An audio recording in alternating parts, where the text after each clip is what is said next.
Trump's tariff plans are still on the table, even though most tariffs have been put on hold for now, and it's unclear whether they will actually ever come into effect as planned. But there is one country where the situation is not so simple and which is currently the focus of the American government. Of course, I'm talking about China.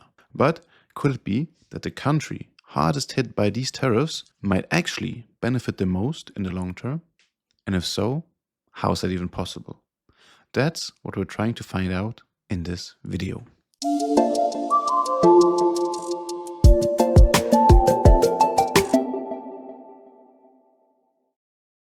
Welcome to another video here at Bloomberg Capital. My name is Henrik, and let's dive right in and take a look at how tariff policies with China have played out so far.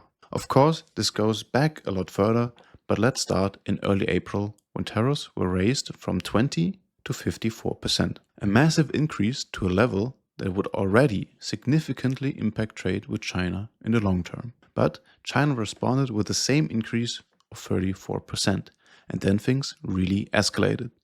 The US raised tariffs to 104%, China to 48%, the US to 145%, and finally China to 125%. For goods like electric cars, tariffs even reached 245%, as the previous tariffs of 100% were added on top. Now, it's clear that under these conditions, no Chinese electric cars can be sold in the US. But in general, we are already at figures that should largely bring trade between the US and China to a halt, at least for all non-exempt goods. Now, by the US, it was assumed that this trade war would harm China much more than it would the US, as China also exports far more to the US than vice versa. So Trump also naturally assumed that China would quickly cave in and approach him. However, this does not seem to be the case so far, and here are the reasons why. For one, China is no longer the country it was maybe 10 or 20 years ago. It's not just a hub for cheap goods made to export anymore. Over the years, China has invested heavily, especially in long-term projects, which are increasingly rare in a world focused on short-term gains. Today, China boasts an educated population that drives innovation. Furthermore, the share of exports flowing to the US has also significantly decreased over the years, now accounting for only 13%. Similarly, it's easier for China to find replacement trading partners. For instance, they import agricultural products from the US, but these can also easily be sourced from, for example, South America. On the other hand, the US imports critical resources like rare earths and high-tech products from China, for which there are few alternatives. Now, of course, both countries will suffer, especially China in terms of exports.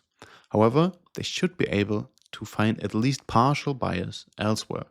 Strengthened trade relations in, for example, Southeast Asia, Africa, South America, and Europe should be possible, especially if some of these partners distance themselves from the US. And there are even talks between China, South Korea, and Japan about new trade agreements.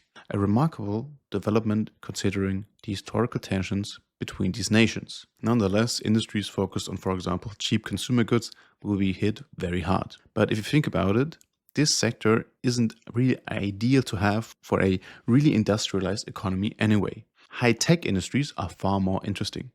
Ironically, Trump has made an exemption here, imposing lower tariffs of just 20% on electronics, the very industry he aims to bring back to the US. Now, this exemption actually now works against his primary goal, as Chinese manufacturers now maybe even gain an advantage, because finished electronic goods face a 20% tariffs, but resources and components for manufacturing in the US are not exempt. Additionally, the Chinese are better positioned to mitigate the damage from this trade war, as their economy is currently more stable.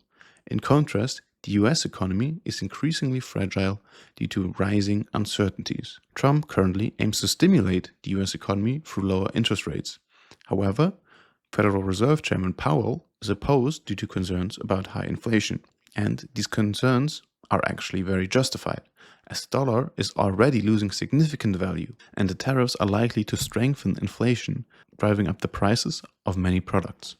In China, on the other hand, inflation is significantly lower, and the Chinese economy is better equipped to absorb the damage and stimulate growth directly. There's also one last dynamic at play here. China and the US have long exchanged goods and resources with another. In this exchange, China primarily sent goods to the US, while the US primarily sent money to China. So, what did the Chinese do with this money?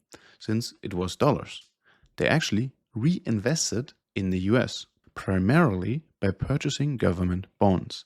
This financing of US debt through Chinese purchase has actually been a benefit for the Americans. However, the Chinese now hold large quantities of US government bonds, which they can use as leverage. Because if China were to sell off these bonds, it could trigger a debt crisis for the US. Moreover, the US relies on critical resources such as rare earths, which are essential for high-tech industries. If China were to restrict exports of these resources to the US, it would have catastrophic consequences for the American economy. This gives China additional avenues to exert pressure on the US.